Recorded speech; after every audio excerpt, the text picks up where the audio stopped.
ఈరోజు నేను వెజిటేబుల్స్ సాంబార్ చేస్తున్నానండి.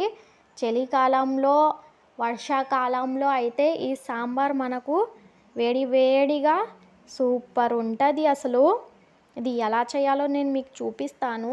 కుక్కర్లో ఒక గ్లాస్ పప్పుని తీసుకున్నానండి నేను.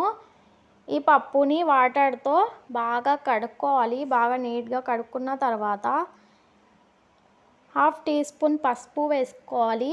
అలాగే 1 టీ స్పూన్ కారం వేసుకొని మూత పెట్టేసి ఒక 3-4 విజిల్స్ వచ్చే వరకు ఉడకపెట్టుకోవాలండి. నేను ఈ వెజిటేబుల్స్ని అయితే తీసుకున్నాను. మీకు కావాలంటే ఇంకా వేరే వెజిటేబుల్స్ కూడా తీసుకోవచ్చు. ఒక కడాయిలో ఆయిల్ హీట్ అయిన తర్వాత చూడండి, ఆనియన్స్ వేసుకోవాలి. ఇలా కట్ చేసుకున్న ఆనియన్స్ వేసుకొని బాగా కలుపుకోవాలి. జీలకర్ర, ఆవాలు వేసుకోవాలి. అలాగే కొద్దిగా కరివేపాకు కూడా వేసుకొని కలుపుకోవాలండి. ఇలా బాగా కలుపుకోవాలి. ఈ ఆనియన్స్ కొంచెం మెరూన్ రెడ్ కలర్ వచ్చే వరకు వేయించుకున్న తర్వాత ఇందులో ఎండుమిర్చిని వేసుకోవాలి. అలాగే ఈ కట్ చేసుకున్న వెజిటేబుల్స్ మొత్తం వేసేసుకోవాలండి. వేసుకొని బాగా కలుపుకోవాలి. సిమ్ ఫ్లేమ్లోనే పెట్టుకొని ఈ వెజిటేబుల్స్ పచ్చి వాసన పోయే వరకు బాగా కలుపుకుంటూ ఉండాలి. తర్వాత ఈ వెజిటేబుల్స్కి సరిపడా పసుపు వేసుకోవాలి. హాఫ్ టీ స్పూన్ కారం వేసుకొని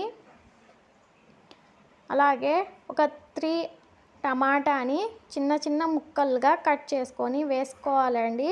వేసుకొని ఈ పచ్చి వాసన పోయే వరకు సిమ్ ఫ్లేమ్లోనే పెట్టుకొని బాగా కలుపుతూ ఉండాలి. ఇలా తర్వాత చూడండి, ఒక గ్లాస్ వాటర్ వేసుకున్నాను నేను. వేసుకొని ఈ వెజిటేబుల్స్కి సరిపడా సాల్ట్ వేసుకోవాలి.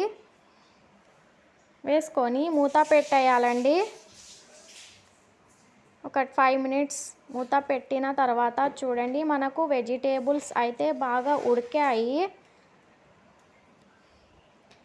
ఇంతవరకు ఉడికితే చాలండి. మనకు బాగా మెత్తగా అయితే అయ్యాయి మనకు ఈ వెజిటేబుల్స్.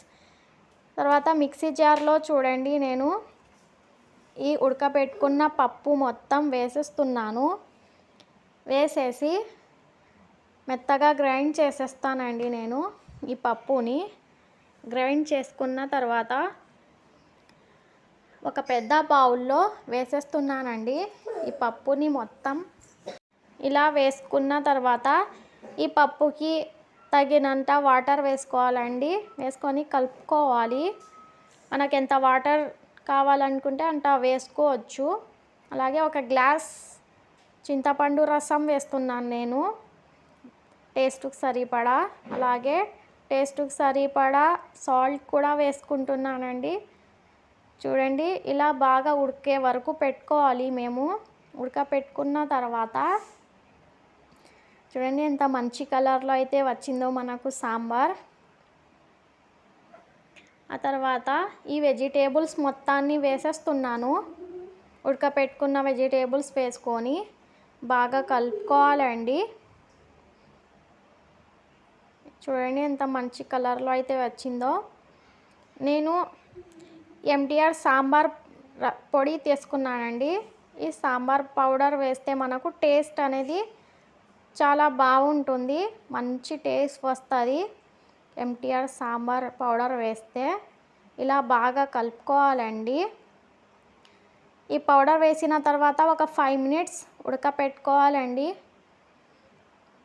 తర్వాత లాస్ట్న కొత్తిమీర వేసుకోవాలి. కొత్తిమీర వేసుకుంటే మనకు కొత్తిమీర ఫ్లేవర్ అయితే చాలా బాగుంటుంది. టేస్ట్ కూడా మంచిగా వస్తుంది. కొత్తిమీర వేసిన తర్వాత ఒక 2-3 మినిట్స్ ఉడకపెట్టుకోవాలి. చూడండి, మనకు వెజిటేబుల్ సాంబార్ అయితే రెడీ అయిపోయింది. నా వీడియో కనుక మీకు నచ్చినట్లయితే లైక్, షేర్ అలాగే సబ్స్క్రైబ్ చేసుకోండి ఫ్రెండ్స్. ఇంట్లో మీరు కూడా ఒకసారి ట్రై చేసి చూడండి ఫ్రెండ్స్. Okay, bye.